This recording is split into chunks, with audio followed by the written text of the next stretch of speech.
Reverend Dr. Heber Brown III is the Ballard Center for Social Impact's 2025 Social Innovator of the Year for exemplifying the inspiring character, the innovative model, and thoughtful scalability in social impact through his development and work with the Black Church Food Security Network that hopefully many of you were able to hear more about last night at his keynote address. He came to us today from his home in Baltimore. I would call him maybe wise as a serpent with degrees in psychology and divinity and ministry, but harmless as a dove in his commitment to community transformation through ministry and partnerships and collaboration. Dr. Andrew Reed is the Associate Professor of Church History and Doctrine here at BYU, holds master's degrees from the University of Oxford and Cambridge. One of the major themes of his work is the development and history of relations between Jews, Christianity, and Muslims. He's the chair of BYU's Council for Interfaith Engagement, and in 2023 was awarded an Arthur Vinings Davis Foundation grant, funding a project to build interfaith leaders for future service to the world. And we have invited them to be in conversation today, particularly to talk about harnessing faith to impact at-risk communities. So welcome them.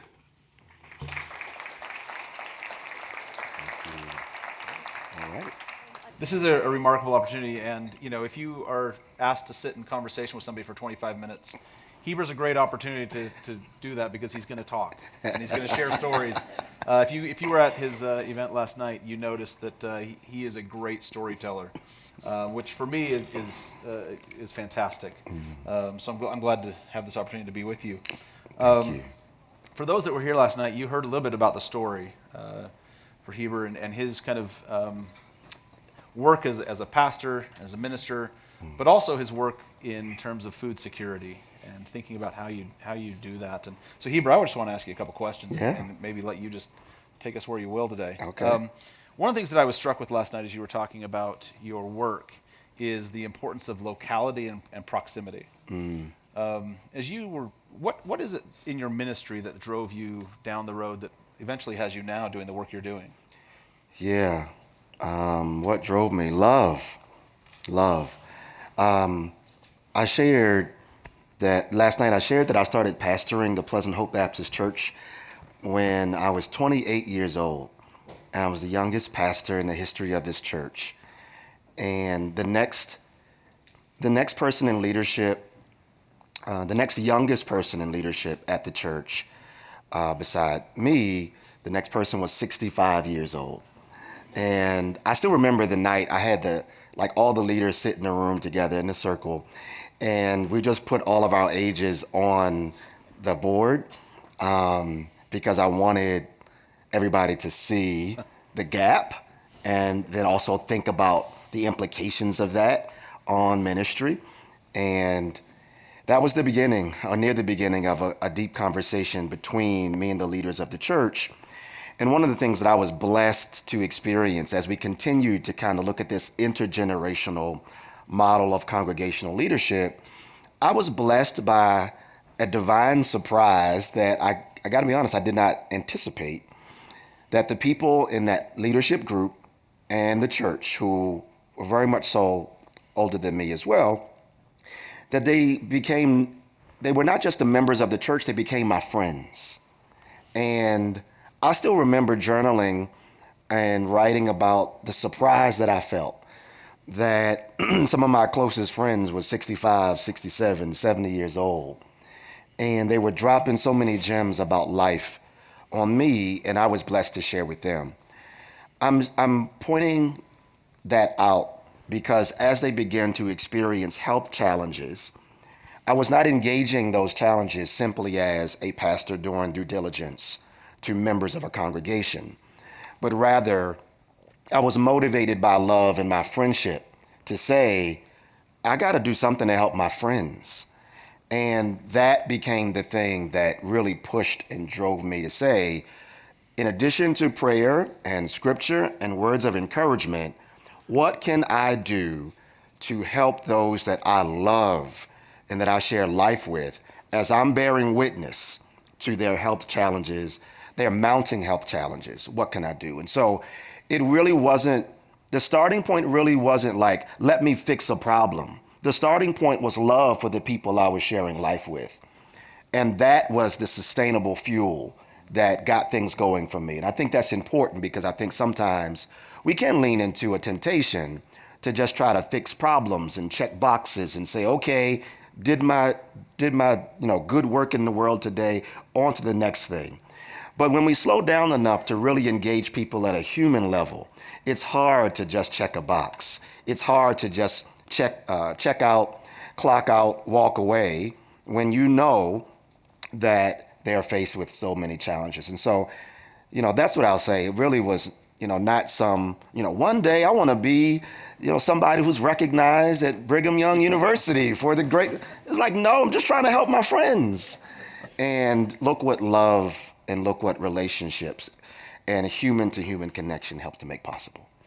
I think that's such an important insight. And I appreciate that you pointed that out, that, as we work in our various capacities, and ministry takes a lot of forms. Mm-hmm. One of the things that I think is so powerful about your story is that it begins at home, in a sense, right? Mm-hmm. It begins with a small plot of land and a recognition that you can minister to somebody in so many ways who's in a hospital bed, mm-hmm. right? But there's only so much you can do in that moment. Right. And for you, thinking about social impact, how do you move back into now, okay, so I've got to think about this person who's in a hospital bed. How'd they get there? Yeah. Right? And what are the challenges they face? What are the solutions that I might be able to find? Mm-hmm. And one of the things that the Ballard Center talks so much about, and I think they'll talk about it later today, is loving the problem. Mm-hmm. What does that look like for you? What does loving the problem look like for you in this case, in the work that you're doing? Yeah, it looks like curiosity. It looks like remaining curious, and for me, it looks like also never not falling into the trap to believe that I have it all figured out. At the table last night, I was sharing some of the challenges that we're facing as an organization and things that I'm still trying to piece together.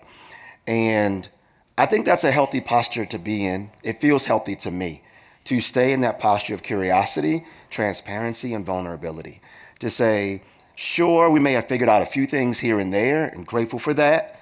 And I still got this itch around the things that are blinking at me, and I want to know more about that. I don't have a briefcase. In the rental car that I have, I do not carry a briefcase or anything like that. I have a book bag. And if you see me walking around at conferences, meetings, workshops, or even church, my book bag is on my back. And that book bag, for me, is a physical sign that I'm still a student. I'm still learning. I don't know what grade I'm in at this point, but I am still learning, and I want to forever stay in that kind of posture because I think it can be such a trap to fall into. I am the expert on all the things. You can close your mind off to the surprises, new information, new insights that are right around the corner for those who can resist the blind spot of expertise, that posture of I am the authority on it. I'll let other people determine if I'm authority on that. I'm just a student trying to continue to learn. I think that's part of what this whole endeavor is about, really, is thinking about what are the things that we're facing in the world today and how do we keep learning? Mm-hmm. For you, what are your sources for learning? Where do you go? What are you trying to understand? Yeah. So I'm a history nerd. I shared it last night. I love big, thick books with like a lot of footnotes. And I love particular writing styles that really get into like the details of how things happen, not just what happened, but how did it happen. And so, for instance, one of my favorite writers, his name is Taylor Branch, and he writes about America during the King years. He has a trilogy of books around this work. And his books look like Harry Potter books, like they're big, thick books. And I love it because as he writes about the stories of the civil rights movement, he doesn't just go to the highlights, like the things that many people already know. He writes about the meetings that happened in the back of the church after the service. He writes about the disagreements between people and how they were trying to figure out how to move forward together, or how they split up and went in different directions. I love that stuff. And so I love it because it provides for me breadcrumbs on how to figure out the things that I am faced with today. It also gives me a reassurance that what I and what we are faced with today, in many respects, is not completely unheard of. Civilizations, communities, people groups have had to face versions of the things that we are faced with today. And I just want to learn from how they thought about engaging those things. And so history is a big thing for me.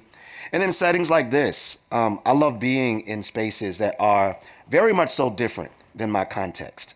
I feel like it helps to unlock parts of my brain and parts of my creativity that perhaps is lying dormant, just waiting for a catalyzing moment to help bring that forward. And so being here, very different from my context. We do not have mountains like this in Baltimore City. And so very different environment. And I know for many of you, this is like the norm, but your norm is my wow. And I want to continue to be in spaces where I'm wowed by different contexts so that I can think about different ways to see the world, different ways to think, and different ways to connect. That's great. You know, you are a student. You keep talking about being a student, and I saw that last night. Your engagement with students at the table was fantastic. But one of the things I think you're becoming as well as a teacher. Maybe you've already been there for a long time, but I think you're in a new way. You're becoming a teacher. You are working on a book, and it's now under contract, correct? Yes. Congratulations. Correct. That's Thank fantastic. You. Thank you. So the book, as the title I have, is Nothing More Sacred: Radical Stories of Black Church Faith, Food, and Freedom. Yes. What are you hoping your readers learn as they go with you on that? Yes. So in this book, I want to spotlight those who are higher in the family tree of this work than I am. And so I push back against every notion that says Heber Brown III is the first person who ever thought about black churches connecting with farmers. That is a lie. That is nowhere near the truth. And I do not desire even to pretend as if I made this up. No, I didn't. There were many people who were doing this kind of work long before I was an idea in my great-grandmother's mind. And those people deserve spotlight. Their stories are so significant. And so this book is going to lift up and raise the profile of my great-great-grandmothers and great-great-grandfathers in this particular work, so that people can better appreciate those who've been leaning into this and thinking like this for a very long time. So that's one thing. I want people to look back and appreciate the layers of history, not just the macro stories, but all these delicious stories buried beneath the fold a little bit that can help to inform how we approach the world today. So that's one thing, going back. But the other thing is going forward. I'm trying to download as much as God has given me onto this paper and put this book almost like in a bottle and toss it into the future, because I believe that it will provide breadcrumbs to those who are trying to figure out what just, ethical, and sustainable micro food systems can look like in a world that will be fraught by challenges that we can only talk about or imagine. So our greats will have to figure out how to live in a world, for instance, where climate change is a greater reality, even more so than what it is today. When wars and rumors of wars are destabilizing the various fabrics of how we understand our global community. And I want to also have these breadcrumbs be there at hand as they're trying to figure out what life looks like to them. I want to say through this book, hey, take a deep breath. You're going to be okay. And it's going to be all right. And if you take a little bit of what we figured out and thought through in our time and apply it to yours, I bet you're going to come up with even greater solutions for your time. And so I'm already thinking about a future that we will not see, at least with earthly eyes. But we have obligation, I believe, to help provide the runway for their genius, their creativity to figure out their world. That's great. Yeah. Thank you. Hey, y'all can say amen. I'm a Black Baptist preacher, so I like that. Yeah. You just made my toes tinkle. I like that. Y'all can do that. We're working on it. We're getting better. I'm glad you brought up. I want to have you think with us for a minute about food insecurity, but also food apartheid, and these micro ecosystems. What is food apartheid? Yeah. How do you define it? And then what kinds of things can everybody be thinking about in that space? Yeah. So when I first started this work, really 15 years ago, so the Black Church Food Security Network is 10 years old, but we started that garden at the church I pastored in Baltimore 15 years ago. When we first started it, the language that I would use when I was describing what we were experiencing, I'll use the language food desert. Can I see the hands of those who've heard that term before, food desert? Yeah, almost everybody. Yeah, so that's the term I was using. I would call it a food desert. Hey, y'all, we are facing a food desert, so we need to grow our own food. As I continue to grow and learn and remain curious in this work, I began to be blessed by the wisdom of others who had been in the food justice space for a long time. And what they started to do was problematize the phrase food desert. And they problematized that phrase by pointing at, one, the fact that a desert is a dynamic ecological system of its own. And for those who truly study a desert, you know that it is quite the ecosystem. If you just look at 10,000 feet in the air on the desert, it just looks like, sand and no water, etc. But if you come a little bit closer, you'll see where the water is. Come a little closer and you'll see where the life is. And similarly, to call a community a desert is to admit that you're living at distance from that community. You're not close enough to see where the life is and where the water is. Because if you were close enough, you wouldn't call such a dynamic ecosystem a desert when the life is all around. So I love that they helped to push and challenge me in my understanding of that term and in my understanding of what a desert is, especially a desert as a part of the larger ecological system that God has created. A desert serves a purpose as well and is full of life. So that's one thing. The other thing that Food Desert did, connected to what I just said, was put these blinders in place to the depth of life and resources that were already there. And so calling my own community a desert in that way blinded me to some things that we already had going for us. And then I recognized finally that sometimes we throw terms into other communities to try to define it. And just by even throwing the term, we're doing harm. We don't mean to, but we're doing harm by throwing terms in communities where we do not live, where we do not know the people. And food desert was one of those terms. Food desert did not come from the Black community. Black people did not wake up one day and said, I think I want to call our neighborhood a desert.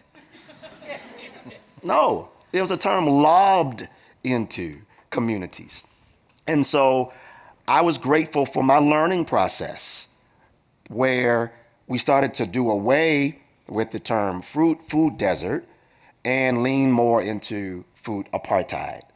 Now, apartheid is a weighty word. And if there's a country, and for those of you of a particular generation and age, what country do you think about when you think about apartheid?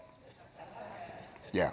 So when I first started using this term, my mind immediately thought about South Africa. And when I studied apartheid in South Africa, it was a really, and I'm putting well in quotations, well-designed, intentional system of separateness. There was nothing coincidental about apartheid. It was very intentional and was working to further a particular orientation to a social arrangement that kept Black people at the bottom of the social totem pole. It was intentional. It was designed. It was not coincidental. And in a similar way, when we look at the realities food insecurity and health disparities, etc., in communities, we got to be honest. It's not by happenstance, but rather intentionality is in the equation. It was particular zoning laws that created redlining communities or redline communities. It was particular codes with communities where they developed covenant statements that said who can live there and who cannot live there. It was a particular map of the Homeowners Loan Corporation of the 1930s that dictated in the 30s what communities would receive resources and which ones would not. And if you overlay a map showing food insecurity in many communities around this country, overlay that with redlining maps, you will see strong correlation between the redlining maps of the 1930s and the food insecurity and hunger maps of 2025. We would be foolish to say that's coincidental. There was intentional policies put in place to create this. So while apartheid is a heavy term, and I do remember when I first started saying food apartheid, there was a little bit of a bristling and like, wait, we shouldn't use that term. Pull me to the side. Now, Reverend, I love your talk, but that term is really heavy. I would not use that if I were you. And I would smile and say, yeah, you know what? I think you're right. And then I would go on using the term. And I continue to use it because I appreciate that it gives us pause. I appreciate that it's heavy. I like that it makes us bristle a little bit. It should. We should bristle at the thought that communities in this country still do not have access, agency, or autonomy when it comes to their own food environment. And I'm going to say a last point there. When it comes to addressing food apartheid, the easiest thing to do, the quickest thing that happens, is a focus on access, food access alone. And yes, access is important. But if you stop at access, you're not swimming upstream far enough to look at the root cause of how to turn this around. So in my book, I'm gonna keep on saying it until it's here in front of us, y'all. Y'all pray. I'm trying to finish this book. But I write about the triple A's of food sovereignty: access, agency, and autonomy. I write about all three, the triple A's, because food apartheid needs all three to be overcome. You can't overcome food apartheid by access alone. We can drive around and deliver food to every community that needs food in Utah all day long. And guess what? A week from now, they'll need us to do it again. That's not sustainable, y'all. We can't keep that going. It is important in emergency situations to have a robust access operation there. Love it. And we have to pour water, seed, and help to sprout some agency in individuals that will help them to tap into their own power to be solutions to the problems that they face and that they're closest to. So that individual agency. So sometimes when it comes to food access operations, I don't hear the voice and see the active participation of the people who are most directly affected by the problem. Decisions are made for them. They're not at the table. We come up with the solutions and then we dial it in and give it. But what about their insight? So agency is equally important. And then finally, autonomy. It is the collection of agency on a community level, where a whole community says, finally, we feel like we have a majority stake in the food environment of where we lay our heads at night.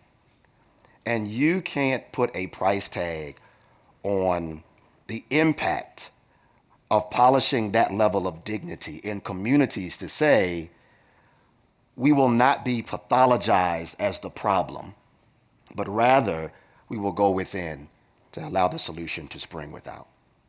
So food apartheid, I get it, and maybe some of the hairs on your neck stood up too. It's okay. It's okay. And I think we need weightier words that help us to better respect and recognize the urgency of the problems that we say we want to lean into. Great. Thank you for that. There is this really evil thing over here called the clock. Oh, man. I can see it. You can't see it. But okay. we have just a couple of minutes left, and so maybe just one last question for you. And Sure. I want you to think with us, because I think what you are asking of us, what the Ballard Center and this whole conference is asking of us, is to do good better, right? As faith communities, as people of faith, what would you send us out the door with in terms of what do we do better? Wow. We're all trying to do good, but what do we do? How can we do it better? Yeah, I'll give less of a Black Baptist preacher answer given the time. One of the things that I found to be very rewarding at this stage of my journey leading the Black Church Food Security Network is really trying my best to be the best cheerleader possible for the people who are doing the work in their own community. I think that's one of the ways that we can do good better. Intentionally finding every opportunity to do this. In other words, make space, make room. Be wind to the sails of people who already live there and are trying to just put things together. I will confess to you and say, yes, I'm a pastor and a preacher and a minister. Yep. And I'm a hip hop music aficionado. Yes, I am. I will confess it. I love hip hop. There was this rap group back in the day called Public Enemy. And y'all know about Public Enemy? Somebody said, oh yeah. I said, wait a minute. Okay. So if you know Public Enemy, this rap group, it was a group where there was a lead rapper named Chuck D. And Chuck D would be the one giving like hard-hitting, straightforward information as he's rapping about the problems of the world and society, talking about Black people standing up and bringing our resources together to change things. That's Chuck D. Serious, straight, no nonsense. Behind Chuck D, there was another rapper in the group called Flavor Flav. Flavor Flav had a big hat, a big clock around his neck, colorful clothes, and he would jump around the stage. When Chuck D is giving this serious message, Flavor Flav is jumping around the stage and he's saying, yeah, boy! That was his thing. And in a way, I think that's a part of what we have opportunity to do more of. We gotta be Flavor Flav. We're not the star, y'all. We're the hype man. We are behind the stars. We can point to the star. We can put resources behind the star. We can make connections. We can help make the road a little bit easier. Put wind to their sails. Be the cheerleader, but don't be the star. That's not sustainable. We're Flavor Flav. Let's be the ones behind the stars in their own community, helping them to speak the message that they want in the way that they need for sustainable solutions. I'll leave you with that. Thank you.